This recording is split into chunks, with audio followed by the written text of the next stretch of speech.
নামের একটা গ্রাম ছিল। সেখানে রাকিব ও শিশির নামের এক দম্পতি বাস করত। রাকিব ছিল একটা মাতাল লোক।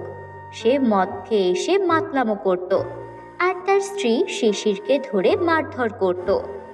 কোনো কাজকর্ম করত না। এই জন্য রাকিবের মাও রাকিবকে নিয়ে খুব চিন্তা করত, আর তার ছেলের বৌমাকে বোঝানোর চেষ্টা করত যেন সে একটু ধৈর্য ধরে অপেক্ষা করে।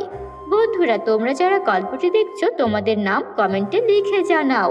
বৌমা, আমি জানি আমার ছেলেটার সঙ্গে সংসার করতে তোমার অনেক কষ্ট হইতাছে, কিন্তু আমি কি করবো কও?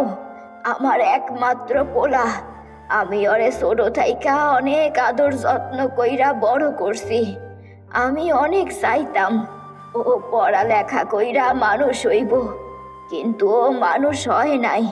ওর বাপ অনেক ভালো মানুষ ছিল, মানুষের সঙ্গে ভালো আচরণ করত, সৎ পথে টাকা কামাইতো। কিন্তু আমার পোলা রাকিব কেন যে এমন হইল? ভাবছিলাম বিয়া দিলে ঘর সংসার করলে ও একটু ভালো হইব, কিন্তু না, ও যে তোমার সঙ্গেও খারাপ আচরণ করে। আমারে তুমি ক্ষমা কইরা দিও মা, তোমার জীবনটা আমি নষ্ট কইরা দিলাম। না মা, এভাবে কেন বলছেন? এতে তো আপনার কোনো দোষ নেই। আপনার ছেলে মাতাল হয়েছে হয়তো তার বন্ধু বান্ধবদের সঙ্গে মিশে। ভালো ভালো ছেলেরাও খারাপ বন্ধুদের পাল্লায় পড়ে নষ্ট হয়ে যায়।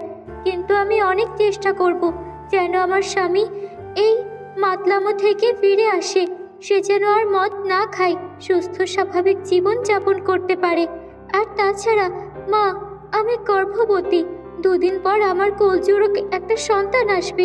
তখন ওকে ওর মাতাল বাবাকে দেখে আমাকে কি প্রশ্ন করবে বলেন?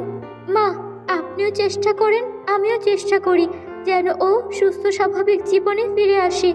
ও এমনিতে কিন্তু ভালো, কিন্তু যখন মদ খায় তখন ওর আর কিছু